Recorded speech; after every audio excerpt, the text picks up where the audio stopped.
Hi everyone, I'm Damien Matthews, And I'm Tiago. and today we have with us a very special guest. We're honored to welcome Miss Alina Alam, the founder of Mitti Café, a social enterprise that champions inclusion by creating meaningful employment for adults with disabilities. A young changemaker, social entrepreneur, and a Forbes 30 under 30. Miss Alam's journey shows how empathy, courage, and action can come together to build impact-driven businesses. We're excited to learn from her story and the values that continue to inspire change. So, Miss Alina, if you had to describe Mitti Cafe in one feeling rather than one sentence, what would it be? Movement, So, why movement? because we're not in the business of running cafes, but it is a movement of inclusion, of getting the community together to show to them the magic in their abilities to bring about a change. We, through Mitti Cafe, want to tell the entire world that everyone has the potential to become a change maker. All that you need is are two things. One is compassion, and the other thing is courage, and everybody has that in plenty. Of course. I think courage and compassion, more than, building a career, the passion behind something, the drive, the impact that you're looking to create, that is one thing that I find very important in initiatives such as yours, or for that matter, any initiative. So I think a great way to continue would be to, go back to where we all start. So was there a moment where you felt that I need to do something different? Whether it's during your journey at Mickey Cafe or maybe before that. So, Damien, for me, I think I was this 22-year-old in college in my final semester waiting for college placements that I've studied enough and just want to finally get onto a job, earn some good money, send some money back home, and with the rest party. So that was my aim in life, but God had other plans, and I got to watch this one documentary that absolutely changed my life, and everybody should watch it. It's by P. Sainath, where I get to meet this one character called Nero. So Nero was an emperor in the ancient Roman Empire, mighty rich. He would win one war after the other and the other, and one day he wins the biggest battle of his life. And when you win, what do? You party, you celebrate. So he decided to throw a party, and he invited the who's who of Tinseltown. He invited kings and queens, princes and princesses from 7 kingdoms. And as evening befell, Nero said, "Boss, we need the party to be happening, and we need some lights to make it happening and rocking." So he decided to burn kachda, waste, to generate light. He decided to burn the prisoners of war and the poor people who he had captured, who he considered not more than waste. So I was this 22-year-old final semester, and I watched this documentary, and I was there in that room for the next 3 hours contemplating as to what just happened, what did I just see, which is when I realized this one simple thing, that the problem was not Nero.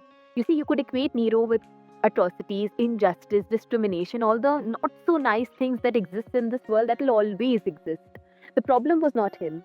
The problem was Nero's guests, as to how thousands of them could sing, dance, drink when fellow human beings burned and died. And at that point of time, the 22-year-old in me realized that I was one of Nero's guests. That is, if you feel something about anything, not willing to take action, then you've taken a side.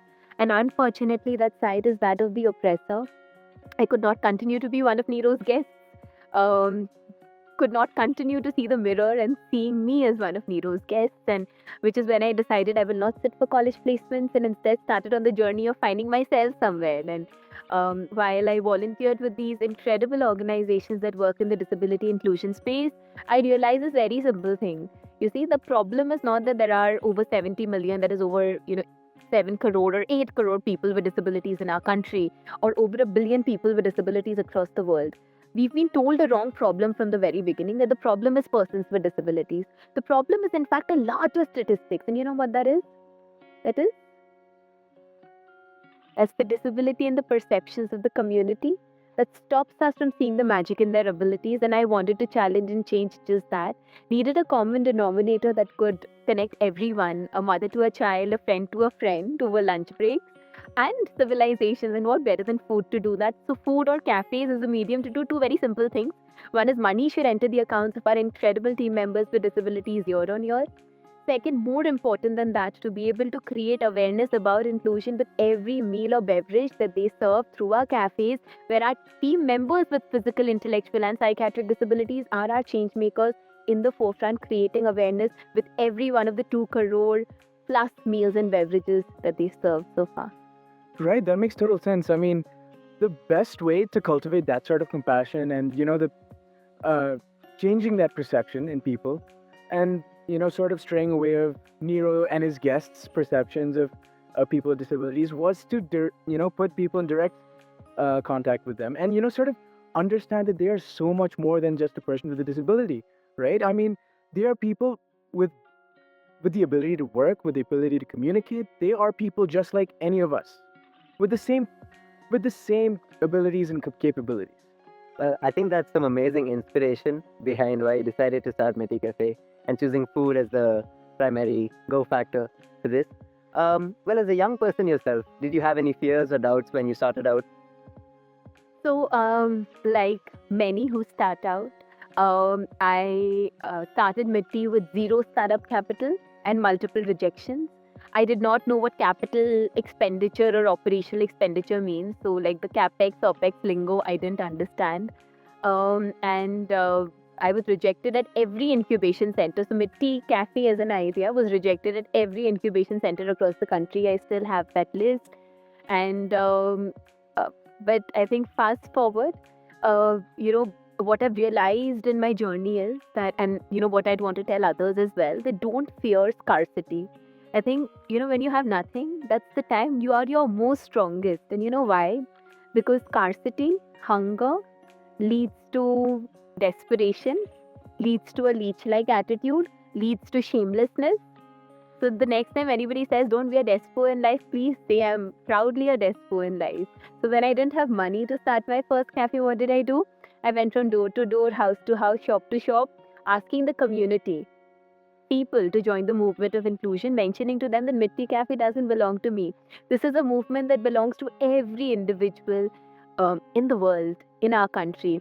So right from our spoons, second-hand ovens, second-hand fridge, tissue papers were all donated by people I didn't know, by the community. That helped me start my first cafe. Our first employee, she came in crawling for the interview because she couldn't afford a wheelchair. If you would give her half a cup of coffee, her hands would shake and it would fall. A lot of things biology cannot explain. Today, that same girl sitting on her wheelchair, she manages 10 other people with disabilities. She's the manager for our first cafe. Her name is Kirti, like her. So from our first cafe was basically the small table and an umbrella, which was also given to us by the community, by people I didn't know, only because compassion did exist then and it exists even today and will always exist. And that's the core belief of Mitti Cafe, that people are innately kind, people are innately generous. You just need to tap into that. So from that small table and an umbrella, today Mitti Cafe has grown to be the world's largest chain of cafes that are completely managed by persons with physical, intellectual and psychiatric disabilities. Amazing. I mean, if I'm not wrong, you guys over at Mitti Cafe, you have around 80, more than 70 people working at 70 branches of Mitti Cafe around India, right? And given that when you started out, there were so many incubation centers that rejected you. I mean, how does it feel now that you've come so far from where you started? I mean, not only the cafe itself, but for the people that work at Mitti Cafe as well. For example, Kirti, like you just mentioned. I mean, her story is just so captivating. I'm sorry, it's really motivating and inspiring for most of us. Um, so I think uh, the basis of Mitti Cafe is the power that lies within the community to help you grow exponentially. And that can be with anyone and, not just us. I think what really worked for us and in our favor is that, as an entrepreneur, I realized it back then that it is 1% the idea. A lot of people glorify ideas, that it has to be like a unique idea. There's no idea in the world that is unique, boss. I mean, if you've thought of something, somebody else has already thought about it. So it's 99% implementation, 1% the idea for success. Rhino skin, very, very important in your journey. But you need to, so I mean, we were rejected at, most of these incubation centers across the country and that we applied to. And finally, one that I mean, without taking the name, one that did call us in. I had to go for this pitching round. Pitching round is when pitch your idea, you share your story, and then there were like these three judges who would mark you, on the basis of what they feel about your potential, about the idea's potential, and so on. And unfortunately, I got to see the scores at the end of it. And there were various parameters on the basis of which, the marks were given. One was scalability, cash flow, a lot of other things. And the last parameter was passion. And while on the other parameters, 5 being the highest, 1 being the lowest, I didn't get great scores. But could you guess what did the judges who've achieved a lot in life, what did they give me on passion? Can you guess that? 5 being the highest, 1 being the lowest, and 3 of them gave me the same score. I have to say. Oh. I mean, I hope you were the two amongst the three, so would just balance things out. But I got 1 out of 5, guys. That's impossible. I mean, I'm just looking at your motivation and the way you're saying this right now, the conviction that you have right now. I could not believe that. No, but it did happen. It did happen, and I think passion, that column was the only column I was, because experience I didn't have then. I was just starting Mitti Café. I didn't have money, but yeah, passion to tha, like that was literally the only pride in me. Like that was the only guru that I had, and that got crumbled in seconds when I saw the scores. And that was the day I had to decide whether I should shift base. After completing my grads from Bangalore to Hubli in North Karnataka, where the Deshpande Foundation, again incredible organization, they said that they're going to give me this go down with a disclaimer that it's full of generations of rats, whether you'd want to make that into your first cafe. So that became our first kitchen, and that table umbrella became our first cafe. But I think that was the time I realized this very important lesson. Then often your heart is more intelligent than your head, and you would know when to listen to it. And I followed it till today. So 99% implementation, 1% the idea, rhino skin. Always remember, keep your ego at home when you're doing something. There's always something better that you can do. Outgrow yourself, and balance that with having a rhino skin. And while the judges gave me scores that, of course, passion maybe if even 2, I would have been like 2 3, I would have been like happy, like some grace marks there. But I'm glad that happened then. But so since then till today, there's a lot of improvement in me as well.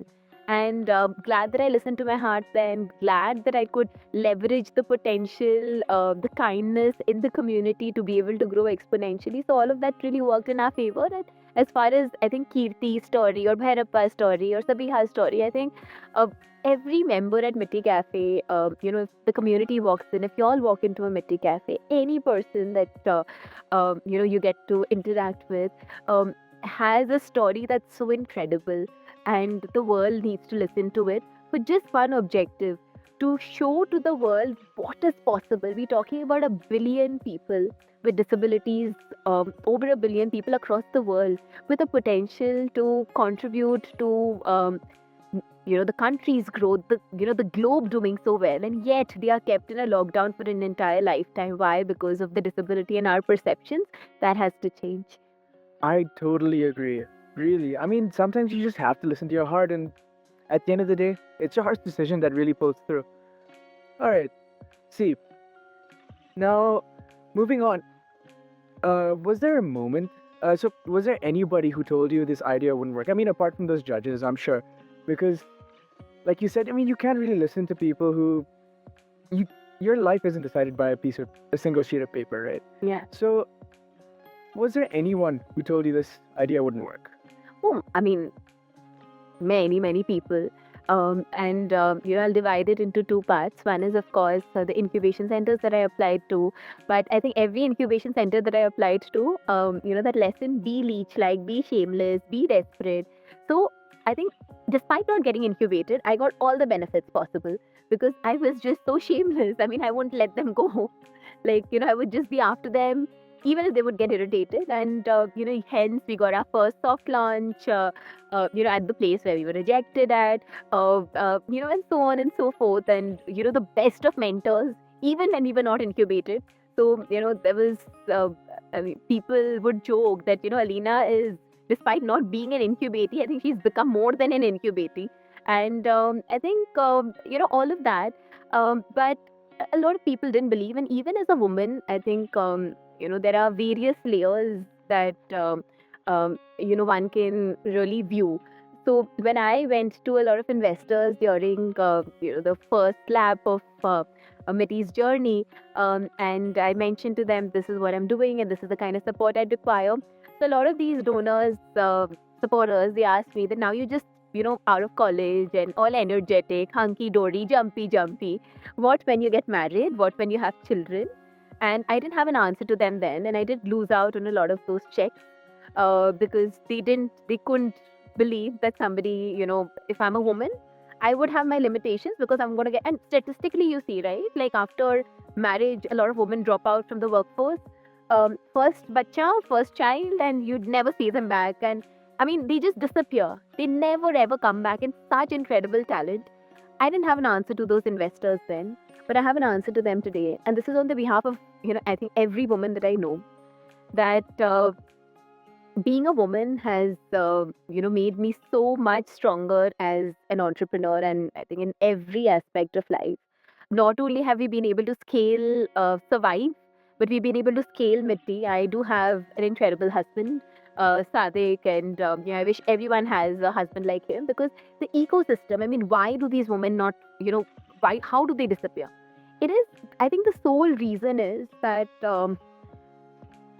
people stop believing in them, people stop pushing them, people stop motivating them, people take away their power to choose whatever they want to do, whether they want to work or not.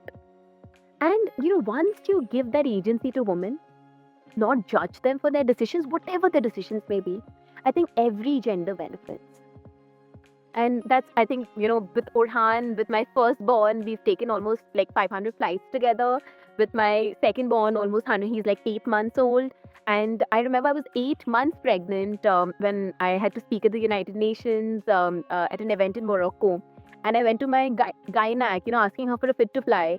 And she's like, okay, I'll just give you the fit to fly. And after, she wrote down something. It was in bold letters, she wrote, not fit to fly. She's like, get lost, I'm not going to I'm not going to put my practice at stake and, in the guillotine just for your, and no way I'm going to let you go. And I went back home and my husband looked at me and I looked at him and he said that, Alina, what you're doing is really important and the world needs to know, what this country is doing and, what is the potential for this to be replicated anywhere across the globe. And he said, Alina, you should just really go for it. So 36 hours, 8 months pregnant with that belly, I traveled to Morocco, spoke there, came back. So it is the ecosystem which is absolutely responsible.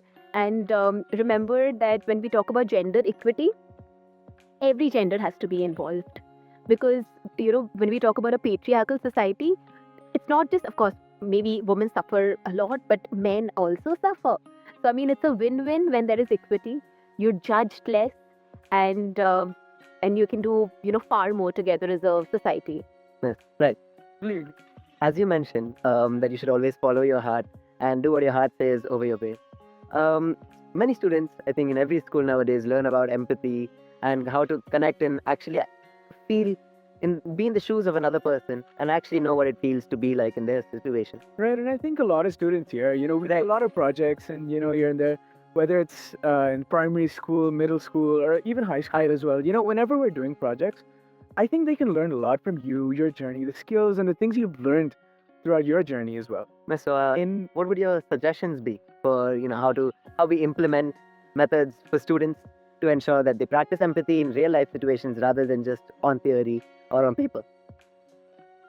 See, I think my journey while Mitti is, that's my first livelihood development initiative that I took up. But prior to Mitti, I was heading our NSS unit in college, and I started 2 other organizations, the focus of both of which were to involve young people like y'all in different outreach activities of your interest that could bring about some measurable social change.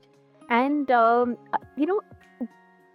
think the innate belief that, I've had since then, like many years, since even before I started Mitti, the other 2 enterprises that I started and I now volunteer with them, they're led by incredible youngsters, but has been that, I don't think empathy needs to be taught. It is just innately there in people. Compassion need not be taught. It is there in people. Courage need not be taught. It is there in people. But like you said, you need to express it, just start. So there was, and generally when we talk about change, we talk about hunger in millions, we're talking about poverty in millions, talking about violence, unreported violence in, millions, billions, and, persons with disabilities, because of the disability in our perceptions, infrastructural, issues that we have, disabilities and people's perspectives are kept in a lockdown for an entire lifetime. And yet we are at a point, of privilege. And usually people say, glorify social work, that, I'm going to do this, I'm going to do that, and I'm going to do this for this person. Let's replace that with social duty. And you will see the world and your purpose of living differently. And I mean, imagine millions of young girl children would never be able to go to school because of their gender. Millions who would never be able to see the, daylight from the boom because of their gender. Millions who are kept, homeless after taking care of their children and kept, in railway stations, thrown outside. Persons with disabilities are, kept in a lockdown for an entire lifetime. And yet, we are at a point of privilege. Like, it is a debt that we have to pay back to the society. And maybe our life goes and, it won't be enough, but life is really about that. Um, do your bit. Do that one bit for that one Kirti, for that one, person that you see, who you just walking past, and don't look away. And the power that you have to bring about a difference in their lives can inspire one more person to join suit, and you have the potential to change the world henceforth. And I think that when we say Mitti Cafe and magic of abilities, we don't just refer to the magic of abilities in our team members with disabilities. No, it is the magic of abilities that lies within each individual in the community to bring about a difference. It just has to be actionable. Like I said, it is implementation, and it is addictive. And the moment you do something good for anyone, I mean, God is incredible, man. I mean, our body also reacts in a way that, we're healthier if we are, doing something for someone. So you're just getting instantly rewarded, Exactly. right? Even if you're doing something good, it always comes back. You feel good. I mean, whenever you do something good, say you're volunteering for a certain cause, say homelessness, you know, if you're going on, you're distributing food, uh, if you're just helping people, you just feel good, right? It's out of the goodness of your heart that you're doing these kind of things, right? And Miss, you've had so much experience thus far with um, with employing people with disabilities and the journeys that they have. You have witnessed the journeys that they have, and in turn, I'm sure you've witnessed a lot of people as well who is interested in such ventures. And what would you say is one misconception that a lot of people have about employing people with disabilities? Um, I was raised by this incredible woman, my grandmother. So since I was 2.5 years old, she was the one who took charge of me. And she had a disability. She had issues with the spinal cord, so she had mobility related challenges, and she would require support to, maybe if she would go out, we would require her to use a wheelchair. But she was a million other things than just a disability. So just, as a child, I realized that Amma needed support in moving from one place to the other. But this was a favorite color. This was, what she loved to eat. This was what she loved to do. What were her hobbies? She loved animals. She loved me, and so many things to her, right? And when I went out into the world, I was really confused as to how a person's disability and disability alone can define everything about them. You know, where they can go, what they can eat, their friends, the love they find, the jobs they find. And I was really, really confused as to, how that could really be the case. And, which is when I decided that, disability inclusion is something that I absolutely want to focus on.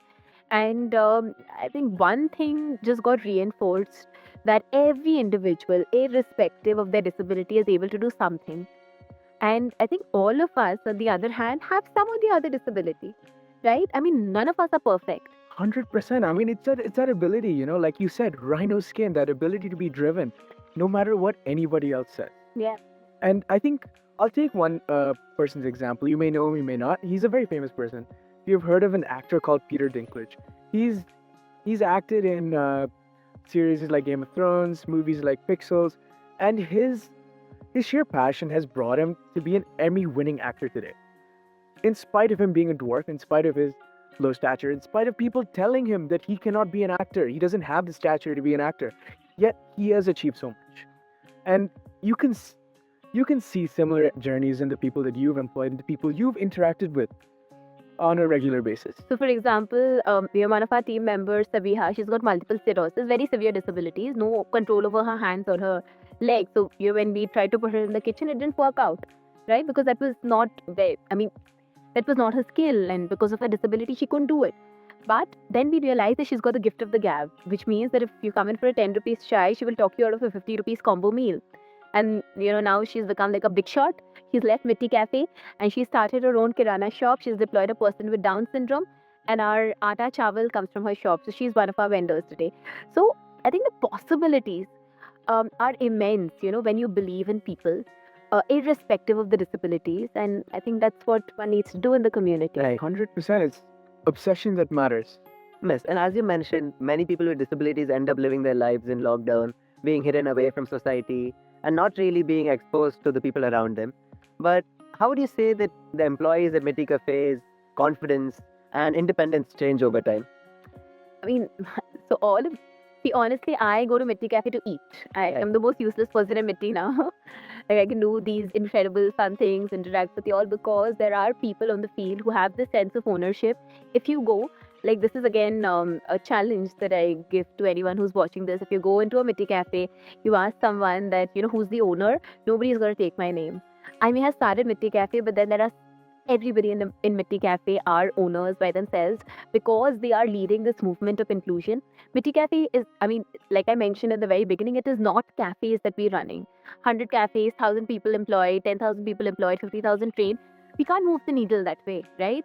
Needle can only be moved when communities across the globe are sensitized to the cause of inclusion, know their power to bring about a change, join the movement. And how do we do that through Mitti Cafe? Because each and every member of ours, whether it's a Bhairappa, whether it's a Rupa, whether it's somebody with 100% visual impairment, somebody without both the limbs, somebody in the autism spectrum, because not all disabilities are visible, somebody with other severe disabilities, and yet they are working, earning with dignity, creating awareness with every meal or beverage served. We talk about 2 crore times that they've served people.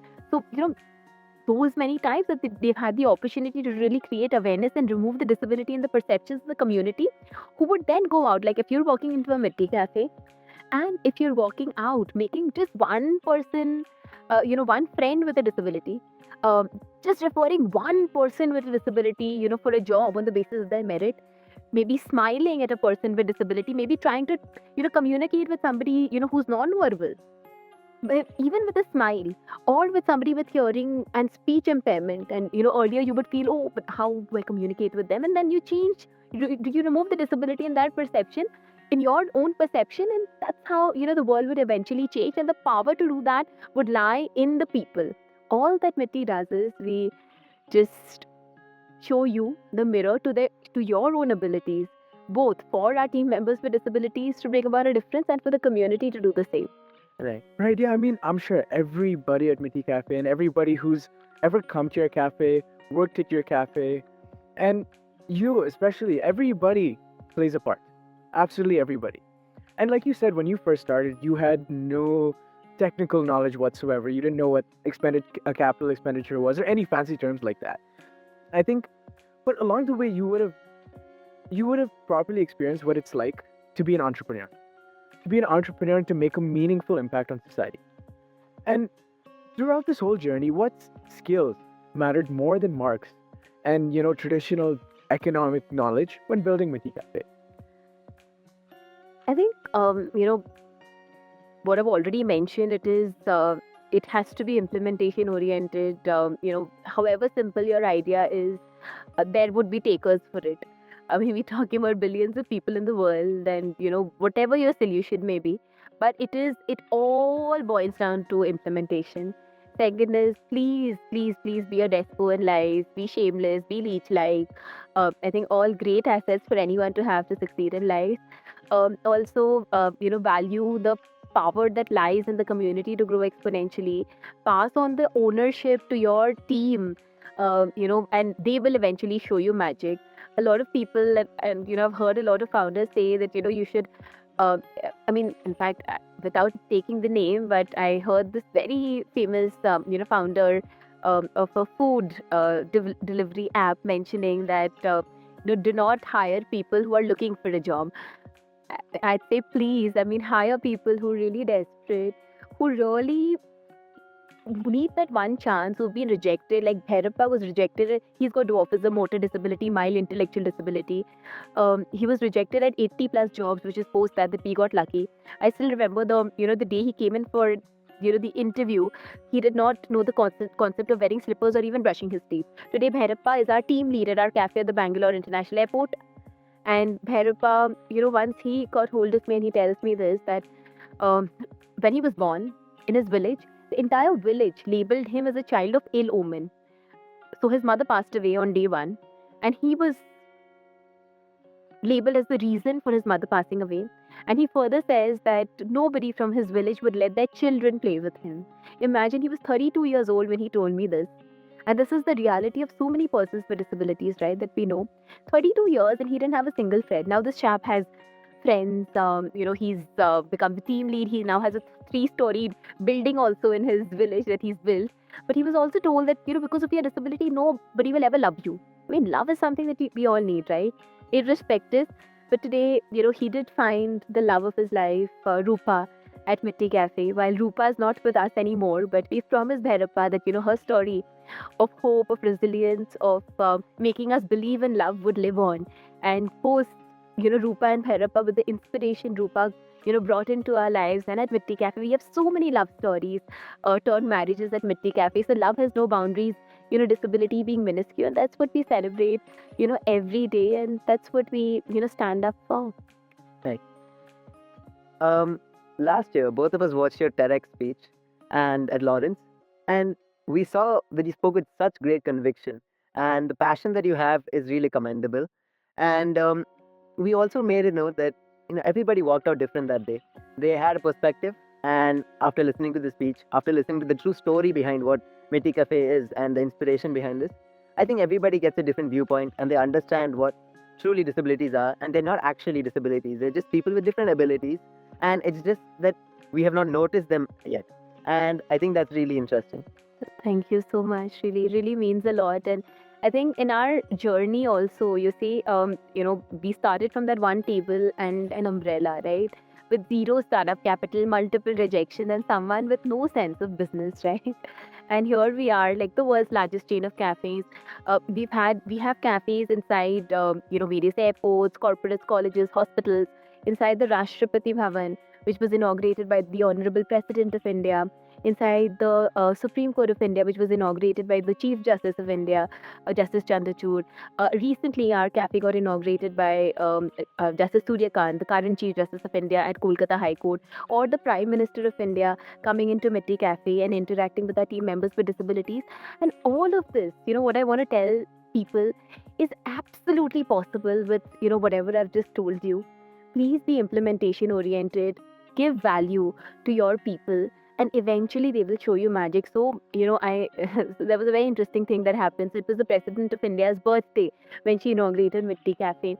And, it was her security was, of course, that's the part of their job and they do it really well. So 3 days they made us, really, they trained us what to do and what not to do around the President of India, of course. I mean, she's the President of India.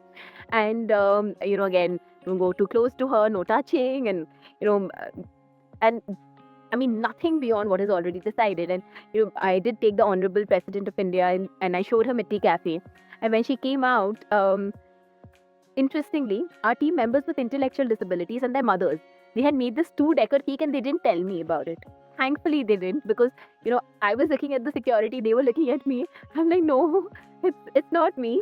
But, I mean, the President of India, she didn't just cut the cake, she asked for 40 spoons. And she fed every one of our team members with disabilities with her own hands. Really shows, I mean, what great leadership can do. And I think everybody was looking at, what is absolutely possible. She went, over and beyond, what we could expect from her as our president. And again, when the Prime Minister of India, he came into Mitti Cafe, one of our team members, Prachi, she's in the autism spectrum and she's non-verbal. So it took her mother years to make her say that aapka naam kya hai, and she will only in one language, and she'll be like Prachi, and we were really hoping that there is some interaction that the Prime Minister does with her And honestly, a lot of people were hoping that the Prime Minister doesn't interact with her. Yeah, it would be like she would. So, but in my heart, I was like, I really hope that. Of course, we can't control interaction. So when the Prime Minister of India, Narendra Modi ji, he came and he interacted with Prachi. He asked her that आपका नाम क्या है? For 30 seconds, she couldn't answer, and everybody waited, including the Prime Minister. And then she said, मेरा नाम Prachi hai. And her mother called me up, and this was playing live on national television. And she tells me that none of my neighbors, none of my relatives would ever invite us for any of their functions, for any of their events, for any festivals, because they would feel embarrassed of my daughter. And nobody would ever take the effort to even interact with her. But no worries, today the Prime Minister of India, he interacted with my daughter. So I think a lot of things change. And I was just speaking to somebody at our cafe, some of our team members at our cafe, and what they told me? They like every person who walks into a Mitti Cafe is a Prime Minister and President and a Chief Justice for us. Because every person really, irrespective, I think all you students, anyone in the community has the power to bring about a difference with just your smile, with just that one conversation that you could just push yourself to have, with just that one learning that you could push yourself towards that. Hey, if why don't I learn something about this person? Maybe my perspective changes. So I think that's your power. Right. I mean, yeah, it really is that we all are involved in that whole in that whole thing. I mean, here at GSIs, we don't see a lot of social initiatives that are spearheaded by students, but we do have the Dr. P.C. Thomas Foundation that has funded local schools in Nilgiris. One is uh, the local Nanjanadu school, which is right outside the school. So it's very near to our school right here. And aside from this, we don't see too many that students are doing, apart from the ones that are part of our curriculums. And so I was just wondering, where should we as students begin? It is so crucial that these initiatives come from the heart, like you said, the compassion that people have, and the sheer drive to actually make a change. Instead of just a curriculum mandate. Where do you think that we should start? So, as I mentioned, that prior to Mitti, I started these other enterprises, organizations within, while studying, with the focus of involving young people like me in different outreach activities of their interest, and none of which would get you those extra marks that maybe a NSS does. So a lot of us, enroll into NSS for that. But what I did pitch, and again, if you are the CEO or the CXO, you also have to be the CPO. What is the CPO? What is the CPO? Chief Production Officer? Chief Pitching Officer. You cannot escape sales. So when I started my venture, Student Social Reform Initiative, SSRI, back then in college, I went from like every time in the lunch break I would go, I would try to break into the lunch breaks, the calm, nice lunch break hours that people would have. Just can you give me 1 minute on the sales woman mode, and they would just shoo me away. And I remember that, the first meeting that I called, nobody turned up. And I was the only member who turned up, and I, wrote the minutes of the meeting myself. But I think that makes you so much stronger. So don't fear rejections. And, slowly, people started coming in. And today, SSRI has grown to be one of the largest units in our, college. When I started SSRI, we were, we looked at the small outside our college, which had a lot of these obscene things, written by people. And that's the moment we said that, why don't we change this into a beautiful wall so that, nobody would throw garbage and nobody would, again, do these nasty things that they would do. So we got the entire university as well as the community outside involved to paint these graffitis, on the theme of imparting women. Then we started, our focus. Then another group of ours, we focused on involving children, who are out there on the streets, to get them off the streets and on the field. So with football, how do you integrate game into getting them off the streets and on the field, and teaching them various values, virtues, teamwork, and so that they won't get into all the other bad habits that you could otherwise get into if you're busy with sports. And we've seen that scientifically happening, right? A lot of research says. And a lot more activities, working, building these learning centers in areas where construction workers would live. I think different outreach activities where and different people would be interested in that. Just facilitating that is what I did. I think each one of these activities could bring about some measurable social change. And it is just about, I was very clear that it shouldn't just be me. I mean, for me, success equals to when more people get involved in doing something, whether it is the welfare for animals, whether it is the welfare for the geriatric population, visit an old age home and spend some time with people who've done so much for this country, right? And yet they are there alone. And you will see the difference by yourself. So I mean, it can start small. Do not care about scale in the beginning.